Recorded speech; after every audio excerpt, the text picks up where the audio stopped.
Mesdames et messieurs, merci de faire confiance au journal de la ville et tout de suite les titres. Prévu pour ce mardi 21 mars 2023 à la prison centrale de Makala, le début de l'examen au fond dans l'affaire du député national Edouard Mwanga Chouchou Izi est renvoyé à l'audience fixée en date du 28 mars prochain pour cause ses avocats ont brillé par l'absence. C'est tout pour les titres. Mesdames et messieurs, encore une fois, bienvenue dans ce journal.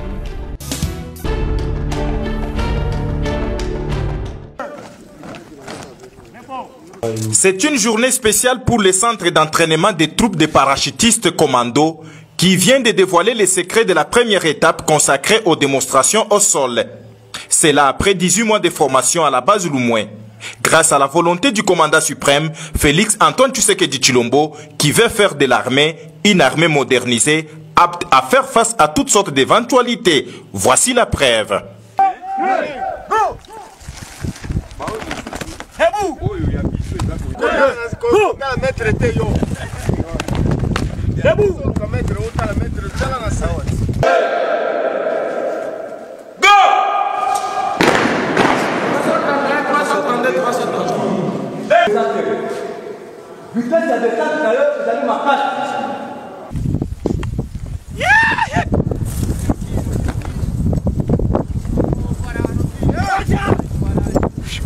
Aïwa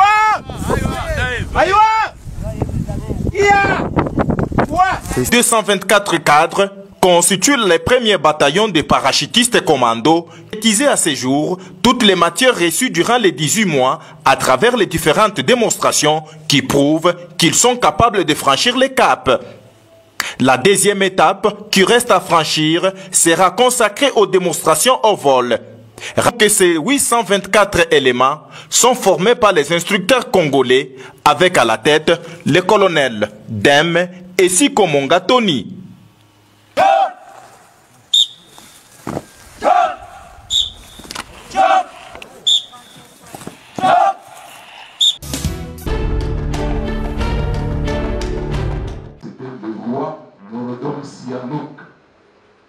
« 321 millions de francophones, des milliards de contenus culturels », c'est sous cette thématique que le monde entier a célébré le 20 mars de cette année la journée internationale dédiée à la francophonie.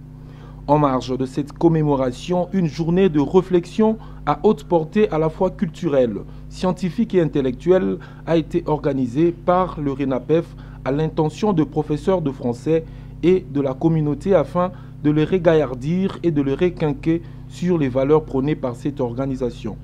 Il a été question ici qu'on puisse nous démontrer que la langue française, la francophonie, est véritablement au cœur des projets de la République démocratique du Congo. Il y a également les valeurs prêchées par la francophonie, notamment la paix, la tolérance, l'intérêt général et j'en passe. Nous avons beaucoup plus insisté aussi sur la paix parce que le pays est agressé et aucun professeur de français ne peut ne pas se préoccuper de cette situation. Voilà pourquoi nous avons pensé que l'interpellation doit être donnée à nos dirigeants pour véritablement travailler en faveur de la paix, mais aussi l'interpellation au niveau du monde francophone pour que tous les États membres de la francophonie puissent aider la République démocratique du Congo afin que nous puissions rapidement recouvrer la paix. Au cours de cette cérémonie, l'assistance a été également édifiée autour du concept humanisme, mais aussi et surtout sur l'importance de la langue française, l'un des facteurs clés permettant à la décolonisation de la RDC. J'ai attiré l'attention de l'opinion sur l'importance de la langue française. Nous avons un programme d'enseignement, mais notre programme d'enseignement est dépassé. Nous avons, 60 ans après l'indépendance, nous gardons toujours le programme de la colonisation. Et la langue française peut nous servir à décoloniser notre enseignement. Et comme le veut la coutume, à l'issue du débat et de la traditionnelle séance de questions-réponses, quelques scènes de poésie et de poèmes ont été déclamées devant le public, question de rendre l'utile à l'agréable, de détendre et de déstresser les esprits dans une ambiance festive et conviviale.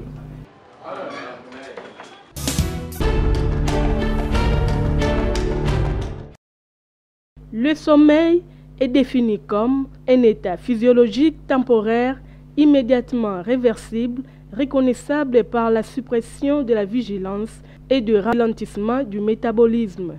Pour le docteur Crispin Kalonji du centre Vigiana, le sommeil est très important car il représente le plus d'un tiers de notre vie. Le sommeil représente le plus d'un tiers de notre vie. Il est le déterminant de la maturation, de la croissance cérébrale, du développement et de la préservation de nos fonctions cognitives. Le sommeil permet l'ajustement de nombreuses sécrétions hormonales et le maintien de la température interne de notre corps. Mais quelle est la durée normale du sommeil? Le docteur Kalonji répond.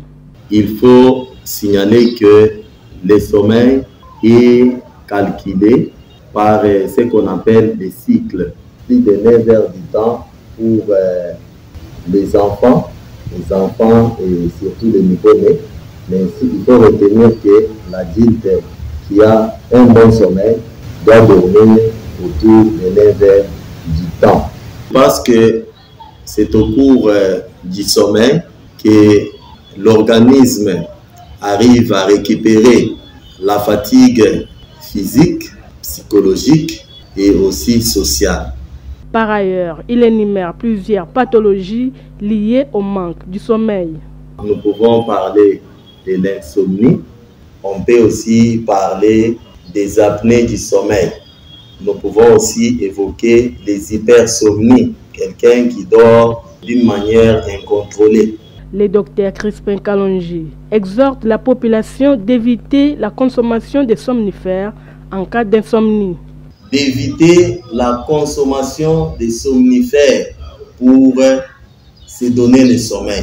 S'ils ont un problème lié à la qualité du sommeil, c'est-à-dire les anomalies du sommeil, nous leur demandons de consulter un médecin de leur ressort pour une meilleure prise en charge.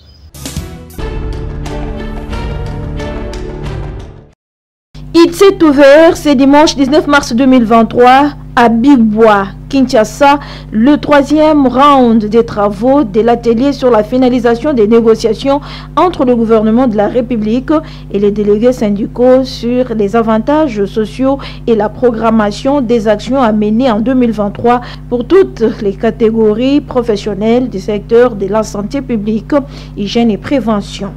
Constitué en commission interministérielle, le banc gouvernemental est représenté dans ses assises par le ministre de la Santé publique, Hygiène et Prévention, Dr Jean-Jacques Mbungani, le vice-premier ministre en charge de la fonction publique, Jean-Pierre Liaou, ainsi que le ministre d'État en charge du budget, Aimé Boji.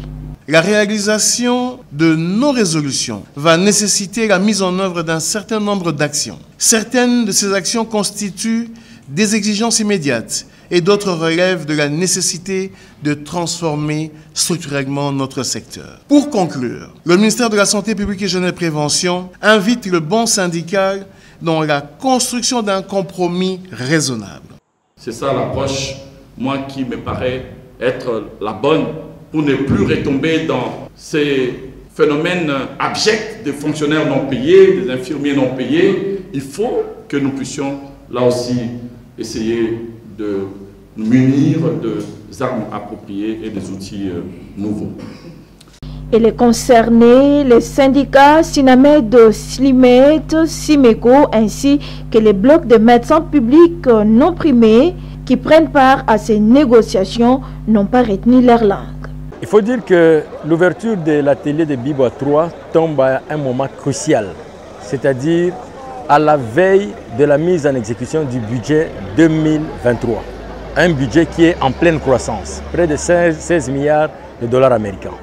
Donc, le personnel de santé en général, les médecins en particulier, attendent beaucoup du gouvernement de la République dans la mise en application des engagements. Du point de vue attente, il y a lieu que les agents du secteur de la santé attendent des mesures concrètes, des mises en œuvre des engagements qui ont été pris par le gouvernement de la République dans le cadre de cet exercice budgétaire 2023.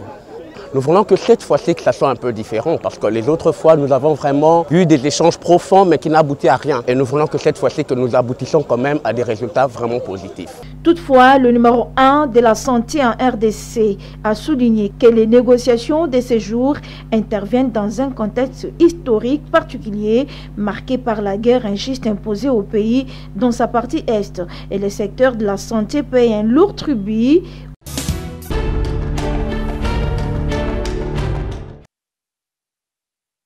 Dans le but de renforcer les capacités de son personnel enseignant, le village Bondeko, en collaboration avec CEBEM, a organisé une formation du personnel enseignant sur les droits des personnes handicapées le samedi 18 mars 2023. Cadre choisi, village Bondeko, Mama Mobutu, dans la commune de Ndjili. Une formation axée sur les droits des personnes vivant avec handicap. À tour de rôle, les facilitateurs ont expliqué aux participants l'importance d'avoir la maîtrise sur leurs droits. Cette maîtrise leur permettra de bien se défendre et améliorera leur façon de travailler et d'enseigner. Abdon Bissidi est assistant social au village Bondeko. L'objectif de cette formation, c'est de pouvoir aider ou renforcer les capacités de notre personnel enseignant par rapport aux droits des personnes handicapées. Parce que c'est un travail qu'ils font au quotidien. Ils doivent aussi avoir la maîtrise sur la convention relative aux droits des personnes handicapées. De leur côté, les formateurs sont satisfaits des résultats obtenus. Nous nous sommes préparés pour ça et comme nous étions préparés, on a bien donné la matière et les participants ont bien reçu la matière et ils ont très bien compris la matière et ils nous ont promis qu'ils vont mettre en pratique ce que nous les avons appris. Les bénéficiaires de cette formation estiment que celle-ci a répondu à leurs attentes. La formation est après nommé présent. Ils ont répondu à attentes présentes. Il y a des gens qui ont dans le village. Ils ont mis une sensibilisation. Pour moi, il y a des gens qui pour déjà biso moko tozana na encadrer ba personnes vivant avec handicap. Alors appui ko bazo porter na biso na CBM pour être tout ça la formation oyo. Ils ont porté un plus na ba oyo tozo kuta na bango pour être tout parler pe bango sur personnes vivant avec handicap. Bien que la convention relative des droits des personnes handicapées n'est pas généralement respectée en République démocratique du Congo, les souhaits du village Bondeko est que toute la communauté maîtrise ses droits, car cela les permettra d'avoir un autre regard à l'endroit des personnes vivant avec handicap.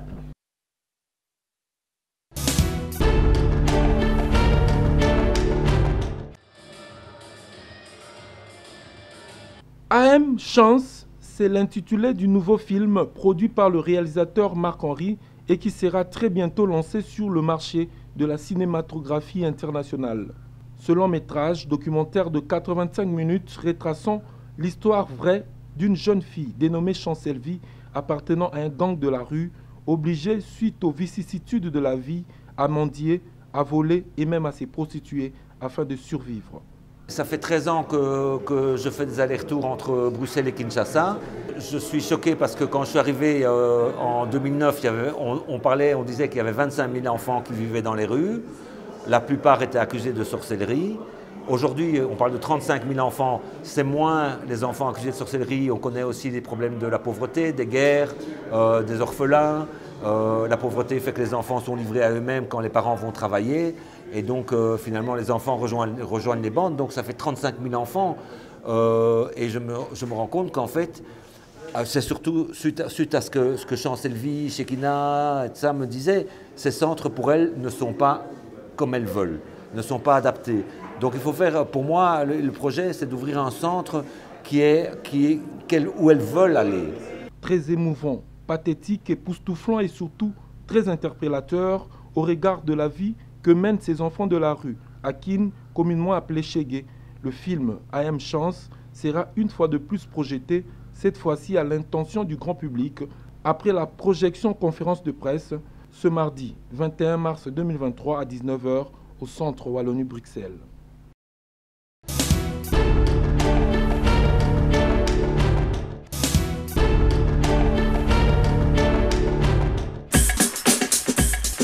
Nous sommes arrivés à la fin de ce journal de la ville, mesdames et messieurs.